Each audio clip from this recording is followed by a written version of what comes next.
আপুনি যদি ভাবিছে আপোনাৰ বিজনেস ৰখি গৈছে বা আপুনি আপোনাৰ বিজনেসত বিশেষকৈ গ্ৰো কৰিব পৰা নাই তেনেহলে ইয়াৰ তিনটা কাৰণ হ'ব পাৰে এই ভিডিঅ'টোত মই ডিসকাশন কৰিম এনে তিনটা কাৰণ যি তিনটা কাৰণ যদি আমি বুজি লওঁ বা সেইকিটা যদি আমি ঠিক কৰিবলৈ চেষ্টা কৰো তো তেনেহলে আমি আমাৰ বিজনেসত গ্ৰো কৰিব পাৰিম আহকচোন চাওঁ সেই কাৰণটো হৈছে আপুনি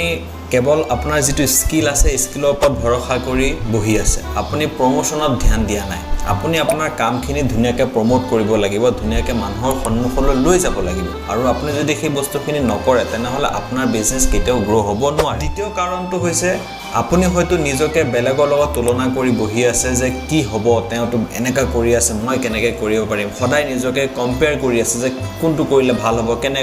কৰিলে ভাল হ'ব বা সেই মানুহজন এনেকৈ কৰি পেলাইছে মইনো কেতিয়াকে কৰিব পাৰিম তো এনে ধৰণৰ বিভিন্ন কম্পেৰিজন মাইন্ডত থাকিব পাৰে আৰু আপোনাৰ যদি সময়খিনি বেলেগৰ লগত কম্পেয়াৰ কৰোতে যায় গৈ তেনেহলে আপুনি ডেভেলপমেন্ট কেতিয়া কৰিব তো সেইটো এটা কাৰণ হ'ব পাৰে কাৰণটো হৈছে ফেয়াৰ অফ ইনভেষ্টমেন্ট আপুনি হয়তো নতুন কিবা এটা শিকাৰ কাৰণে সোশ্যাল মিডিয়াত পইচা খৰচা কৰাৰ কাৰণে বা আপুনি কিবা বিজনেস ৰিলেটেড ট্ৰেইনিং লোৱাৰ কাৰণে